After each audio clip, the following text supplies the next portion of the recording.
Hey everyone, this is Heidi St. John. Thanks for tuning in today.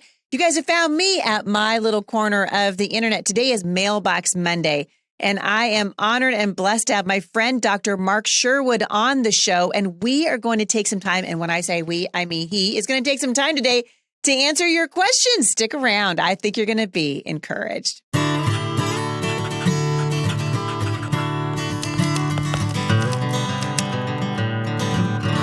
All right, so welcome you guys to the Off the Bench podcast with Heidi St. John. I want to remind you that I am teaching through the principles of parenting in the Bible for the month of November. That study is called The Peaceful Fruit of Righteousness, Principles for Parenting for Every Season of Parenting. I hope you guys will join me with that. Listen, we can't pass on what we don't possess. And so given what's happening in the culture right now, given what's happening politically and economically and spiritually and with our health, which we're going to be talking about today, you guys, the world might be in chaos, but the church doesn't need to be. We have access to the King of Kings and the Lord of Lords, the peace that the Bible says passes understanding. And today I'm just thrilled to have Dr. Mark Sherwood back on the show. Mark and I have become friends over the last year or so, and I just so appreciate his wisdom, his passion for this country and for the Lord, and some good old common sense when it comes to issues related to our health. So he's been helping me for a while, and I know he's going to help you too. My friend, Dr. Mark, welcome back to the show. Hey, thank you, Heidi. It's great to see you, and I'm so honored to be with you. And the most important honor I have is being your friend. So there you go. Well, thank you. Well, the honor is mine. I just love your passion for people. And it reminds me of how badly we need that in the country right now. And we certainly need it in the medical community where a lot of people, I think they just feel like a number. Used to be that you knew your doctor and you'd make an appointment, go see him. Hey, doctor, I got a mole on my face or whatever it was. And you felt like he knew you. And I think a lot of people are really sad right now because they feel like they've lost that human connection. You really bring that to the table. So I'm glad that you're here. We have a lot of questions because you saw that we've hooked you up now with the spreadsheet of all these questions. And I'm going to go right from the top today, and we'll see how many of these that we can get through. For those of you who are listening and you have a question for Dr. Sherwood, you can shoot that to me at HeidiSt.John.com/mailbox Monday, and just let me know you have a question for Dr. Mark. And he's going to be coming on here regularly, and we will be answering those questions. So that's where you can send them in. The first one comes from Patricia in Missouri. She said, Heidi, I'm a healthy 61-year-old menopausal woman with essential tremors. I've tried 2 different medicines to control it. I was wondering if Dr. Mark could suggest something that would help. So a menopausal woman, these are my favorite women because I relate to them. Right. So Patricia, thank you so much for asking that question. So the couple things to keep in mind when you're menopausal, the idea, I don't know the answer to this. Are you on hormones or not? Because ultimately, bioidentical replacement of hormones would relieve some inflammation in the body, keeping in mind that tremors have a massive inflammation connection, or inflammation has a connection to the tremors. Couple things you want to do. Number one, you want to begin to add magnesium. When you have a tremor, I want you to think over calcium. Calcium's a constrictor. So tremor would be a over constriction, or a massive constrictor action would be the case. It's also done with inflammatory triggers. So you need to add some magnesium, probably a magnesium glycinate form in about 300 to maybe 450 milligrams. You can go up on that because that will help. But if you go up too fast, too high, too hot, you'll cause loose stool. So don't do that. Secondarily, brain relaxation is critical. Magnesium threonate is paramount. That's a different form of magnesium. 300 milligrams of that as well would be a good thing to add. Wait, say that again for all the people who are trying to write that down. Yeah, what? Magnesium threonate, and that's THREONATE. When you talk about these different forms of magnesium, they actually have different effects in different parts of the body. Many people have heard about magnesium citrate that you might use for constipation. So we've talked about 2 forms of magnesium for Patricia here: magnesium glycinate and magnesium threonate. Glycinate can be sort of looked at as systemic absorption in nature. Threonate is more of a brain relaxant.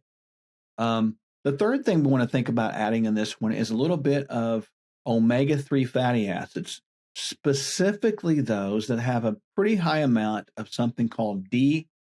A big term it stands for. Don't try to write this down, docosahexaenoic acid. But just know that DHA is one of the essential omega-3s that's primarily designed to benefit brain health. And the brain is about 65% fat. So we want to make sure it has plenty of fat. So if somebody calls you fathead, say thank you. I acknowledge that, right? The fourth thing that you should consider is a full spectrum hemp product that contains these cannabidiols and terpenes and these things that can work together synergistically to create relaxation for the brain. It has been known many times that even with tremors or even the idea of seizures can be relieved a little bit with these cannabidiols, but you want a full spectrum hemp and you want to make sure it has a certificate of authenticity, meaning it's got to be organic. Very key point there. So doing those four things would be super important, would probably give the increased likelihood of some relief. That's so important. And you know what? There's a lot of women, I think, out there with concerns about menopause now who are suffering needlessly when there actually are natural solutions out there. And that's really where we want to start. It's one of the reasons I just am so thankful for your counsel. There's a really important question, and you and I were talking about this before this show, that came from Abby in Canada. And I don't think she's alone in treating long COVID. She said, I'd like to hear from Dr. Mark Sherwood on long COVID management. I've struggled for 1 year with recovering from COVID. I have 4 children, ages 1 to 8, and would love to have more, but I'm hesitant with my health struggle since COVID. My symptoms have included heartbeat irregularity, muscle twitching and spasms, brain fog, vision interference, to name a few. I realize it's a wide range and is so individual, but what do you see playing out in long COVID patients, and what is the best way to handle it from a medical standpoint? I use acupuncture, hydrotherapy, chiropractic, and a naturopathic doctor. It helps, but it's still a struggle. This woman is frustrated. Yeah, and she should be. Long haul COVID, Heidi, is a real deal. And long haul has got different definitions for different people. We've dealt with it for people that have up to a year or two or whatever, and we've dealt with people that have it relatively short time. Let's face it, the COVID virus and all the fear around it created a catastrophic effect with human health across the globe, not just in America or Canada. With that said, what you kind of want to do with this, Abby, is look at it from a global standpoint. There has been a lot of studies that have correlated long haul COVID with what we call mitochondrial dysfunction. Well, let's think about what that would be. The mitochondria is the organelle inside of your cells that create energy for the cells to function. Think about mitochondria as creating the gasoline for your cells to operate, or the fuel for your body to operate all your systems. So we know that COVID has a tie to mitochondrial dysfunction. How do you restore the mitochondria? This is the key point that I want you to get. We've got to go back to a couple key points that I tell everybody. Eat real food. Stay away from the standard American or Western diet. These processed foods will continue to create inflammation in the body, continue to drag down and suppress the mitochondria, and continue to elongate the idea of long haul COVID. When I talk about real food, you kind of want to look at it like this. If you can look at that food and you can say, yeah, I can see that as created in the Garden of Eden, growing on a tree, on the ground, under the ground. I can see it walking through the garden, and I can see maybe it swimming through the creek in the garden, right? If it's like that, it's probably food. But if it's not like that, it never was food, and it's a foreign substance that would create inflammation. Just like the previous person, Patricia, when you got some of those inflammation symptoms like that, you got to get your omega-3 fatty acids up there. I have tested thousands of people around the world over the last 10 years for the omega index, and I have found that 100% are deficient unless they supplement properly. So, Abby, I'd like to see you have 3 grams of a great omega-3 fatty acid, and this is very important, that has about a 3-to-2 ratio of EPA over DHA. Again, 3-to-2 ratio, EPA over DHA, and you want the entirety of that 3 grams to be mostly EPA and DHA. So, for example, if it has 1,000 milligrams, which is equivalent to 1 gram, you would want to see something like a 600 milligram of EPA and maybe a 300 milligram of DHA. The majority of that would be those two essential fatty acids. Secondarily, you got to make sure your vitamin D is up there. You live in Canada, less sunshine. What does that mean? That means you need to get your D up there. You need probably between 5,000 and 10,000 IUs a day, what you're looking for, and we measure it here in nanograms per deciliter.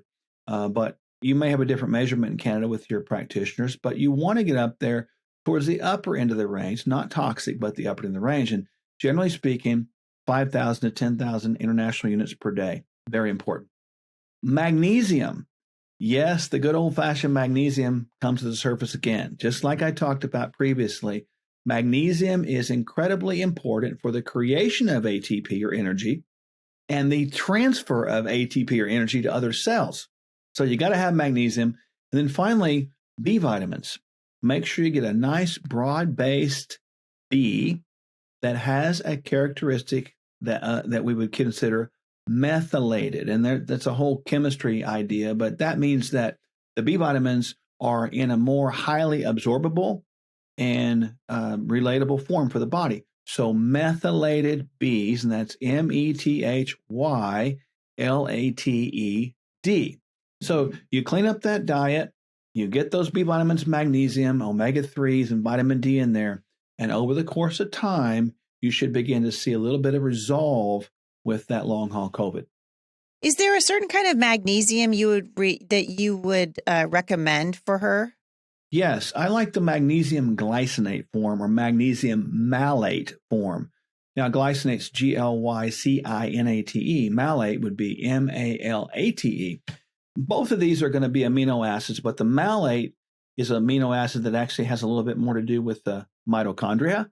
So try to get up there in that minimum 300 milligrams up to 6 to maybe 900 milligrams, depending on, how your tummy tolerates that. Yeah, so important. It's really good. We're going to take a break, and when we come back, we've got several people asking about vaccines for children and a mom who has a pregnancy-related question. We'll be right back. All right, so before the break, Mark, we were talking a little bit about the importance of magnesium, and you and I have had this conversation many times here as people are moving into the winter months now, and sickness, of course, coming back, and we're watching people have a more, it seems like, is shocker. We isolated now for over 2 years, and people are starting to get the flu. They're starting to say, hey, the flu vaccine, come get your COVID shot. You need your 15th COVID booster, all the things. People have a lot of questions now about vaccines that they didn't have before. And Juliana in Ohio is saying, regarding vaccines for new babies and young children, what is your advice for administering them so their immune systems don't get overwhelmed? Well, Juliana brings up a very important point. If we were going back to the mid-'80s, Juliana would be dealing with about 5 or a half dozen vaccines. But now Juliana's dealing with about 5 times to 10 times that many. It has expanded massively over the course of the years. Now there's up to 64 vaccines that are given to children up, through various ages. This is me. And again, if I had children that age, I would do 2 things. Number one, I would pray about whether I should vaccinate them at all. That would be my question, and know full well that we're not anti-vaccines, but you got to be guided by God, because as you said at the top of the show, the training responsibility is up to the parents. So do That's that. Right. Yep. And then at the same time, understand that vaccines weren't really intended to be bad.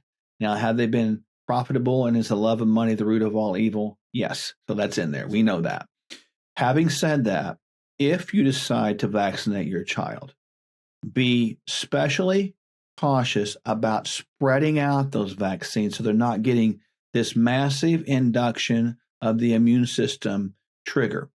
Every time you put a vaccine in, the idea of vaccines is that an inert or small or harmless portion of a virus or whatever is introduced in the body. The immune system recognizes that as a foreign invader. And remember, a child's immune system has not adapted fully, so they're trying to force the adaptation by getting the body introduced to these things so they can develop antibodies. However, every time a vaccine comes in, it does trigger the immune system. And as I've told parents, and I've told many people around this world, we live in an inflammatory environment more so than we did 35, 40 years ago. So now we live in a chemistry-filled environment with even the air we breathe and the water we drink. Just know this, Juliana, that a child's immune system is developed much like muscles are developed in adults. How do we develop muscles? We exercise. How does the adaptive immune system develop? It gets exercise by the exposure to the world that we live in. We live in a world that's full of viruses, parasites, bacteria, etc., and we live symbiotic with those.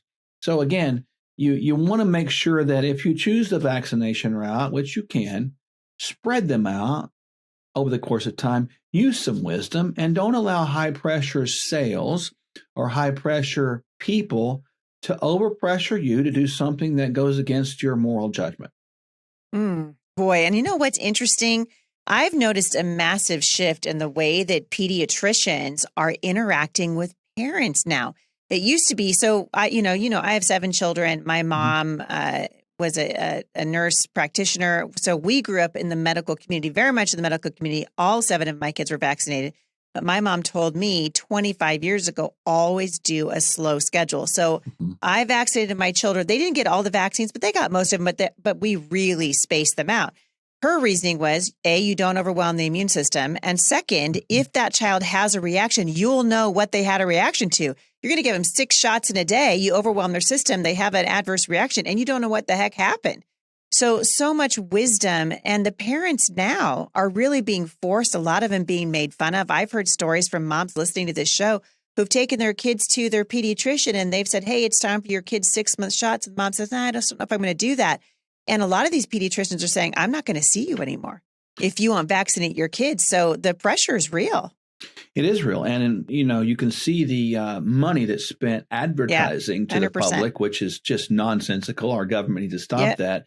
And moms, if you're out there and you come up with a situation like Heidi just described, that's a good cue for you to find a new doctor. That's right. I know they're hard to find, but I'm serious. You've got to find one that you have confidence in, because the whole profession at this point in time, there's a big erosion of trust, and rightly so, because of this polarizing idea of forcing the decisions upon the parents. Now, let's keep in mind that there's something called medical autonomy, meaning that you can choose anything you want. You can choose to do a bad thing. You can choose to do a good thing. That's one of the freedoms God gave us. So don't allow anyone to force you into giving up your freedoms that God gave you. Yeah, it's totally right. So important. Another one coming in from Gloria. She says, what is your opinion of the meningococcal ACWY vaccine? So meningococcal ACWY vaccine is really a vaccine that's targeting a very, very virulent bacteria. And that can happen. But the risk factors go up with that, kind of condition when the baby is just born, maybe up to 1. And then also it sort of increases in risk when the young person gets to teenage or early 20 years. It really, in my opinion, that's one that I'm probably going to avoid, because I don't think you need that, because that bacteria is generally spread in very unsanitary conditions. You might think about like a bunch of boys being in a frat house, not wiping the toilet seat, that kind of thing. And it's just a nasty environment kind of spread. And can it happen? Yes. Is that vaccine effective? Well, depending on who you ask and what you read, the answer would be yes. But as you noted earlier, Heidi, every vaccine, every one of them can have a deleterious effect. And so you really want to ask those questions. What are the side effects? And really pay attention and do a cost-benefit analysis of what you know. Get on the WebMD and look at the risk factors of every disease that they want you to vaccinate against, and do a checkoff mentally. Do I fit these risk factors? And if you do, that might change your decision. If you don't, that might change your decision. So again, it's about being fully informed, that whole idea of informed consent. Yeah, Anna's asking a similar question, vaccine related, only she's asking about Hep B for infants. What's your take on that? hepatitis, we all know what that is. I am not one that's a fan of that one personally. Yep, that's how we skipped that one entirely. Yeah, I just don't see a reason for it. I mean, I get why they're pushing it, but I just personally don't see a reason for it. Yeah, I agree. Rachel in Oklahoma, and this will be the last one we've got time for today. She said, I'm currently pregnant with my 5th baby. For every pregnancy, I have been told to use progesterone supplements until 12 weeks or I'll have a miscarriage. So I have been told. With that being said, is this a real thing or is this something that people are told? Are there different options as opposed to the vaginal supplement that causes a lot of excess nausea? As with many other people, I am now very distrustful of most physicians in Southern Oklahoma. There are not many good options for more natural-minded care. From my home state to another person in my home state, here's the real answer. Yes, progesterone and thyroid availability or efficacy would be important to holding a pregnancy, at least through that first trimester. After the first trimester, the placenta then takes over the production of that progesterone. On the flip side, this is fascinating, and I'll get back to the beginning. When a lady delivers a baby, the placenta goes out, progesterone goes out with it. You would see something called postpartum depression. Well, is that really a condition, or is that a loss of the progesterone, which is actually anti-anxiety? I would submit that it's anti-anxiety. So what you're doing is you're taking and making sure your progesterone is adequate to further hold that pregnancy, that fertilized egg into place. There is other options between a vaginal sort of insert suppository of sorts and other things you could do.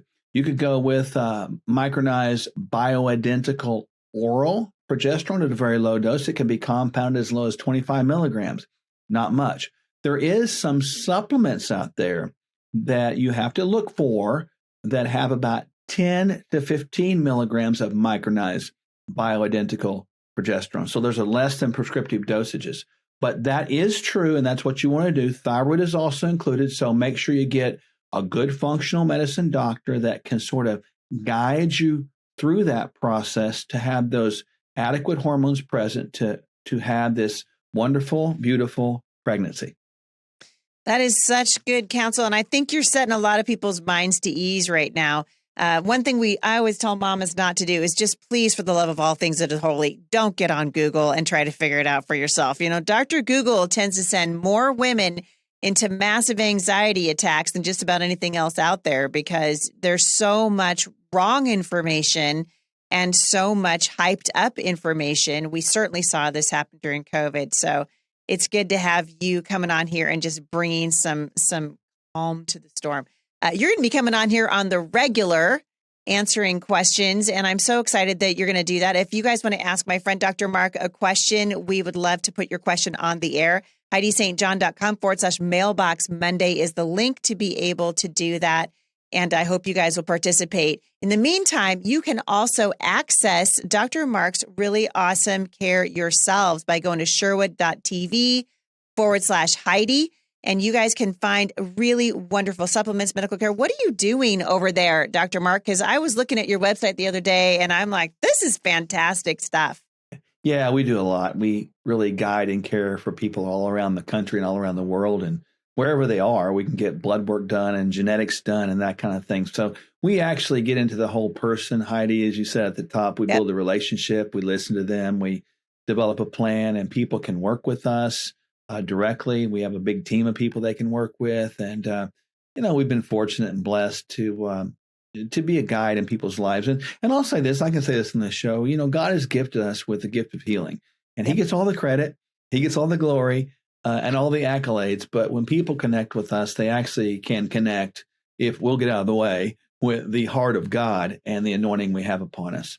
It's so important that people feel like they've got access to someone who loves the Lord and also cares about healing the way that you guys do. And people here at the show know me because I'm kind of an open book. And I'd said, I've been struggling with a migraine for, what is it now? Almost 3 months. And you guys have been really instrumental in helping with that. I was teasing Dr. Mark about a couple of weeks ago, because you'd sent me in for blood work. So I'm in Washington State, and Dr. Mark has been helping me, and he sent me in for blood work, and I was like, those guys took like 15 vials of blood. I was looking at the guy and I was like, listen, do people survive this? Are you sure you want to take another one? He was laughing at me. He was like, oh no, who's your doctor? I'm just Dr. Mark Sherwood over there in Oklahoma. I said, I think that's enough. I don't know. Do people walk out of here alive? We are thorough, man. Yeah. We look at blood. I want to get all the questions answered that we can. And a good thing about it, when we get your blood, you can confirm you're alive. That's a good thing. That's a good thing. And so I guess I'm just saying I'm vouching for you that I have felt really well taken care of, and you guys are great at listening. And it's just been wonderful. And so it's encouraging to know that if you're like me, like I'm in the crazy wackadoo Pacific Northwest, it's very hard to find a non-woke physician out here. And so I have found myself, doing telemedicine with Dr. Sherwood, and it's been a wonderful experience. And so if you guys are thinking about that, if you are having a hard time finding a doctor that you can trust, he might actually ask for 15 vials of blood from you too. I don't know. I'm not gonna vouch for that part of it, but it's been a really good experience for me as well. And so I just want to say thank you to you, Mark, for that, and just for your heart and coming on here and giving free medical advice to people who are writing into the show. God bless you, my friend, and let's do it again. We'll do it again really soon, in just a few days. Can't wait to see you. I appreciate you, and God bless everyone. God bless you. Thank you, my friend. If you guys want more information on Dr. Mark Sherwood and his wife, Michelle, they have an awesome practice happening right there in Oklahoma, and you guys can find out more at sherwood.tv/Heidi. I will link to it in the show notes today. And I hope you guys will check it out. I know that you'll be blessed. In the meantime, join me at Mom Strong International as we study the peaceful fruit of righteousness for the month of November. This is a great thing to do for Christmas. If you guys are looking for a really practical Christmas gift, you can give a year's membership away to that Bible study. We're going to be doing some awesome practical studies all throughout 2023. And I'll be teaching you how the Bible applies to your life right now. Have a great day, everybody. Thank you for listening. And I'll see you here again at the intersection of faith and culture.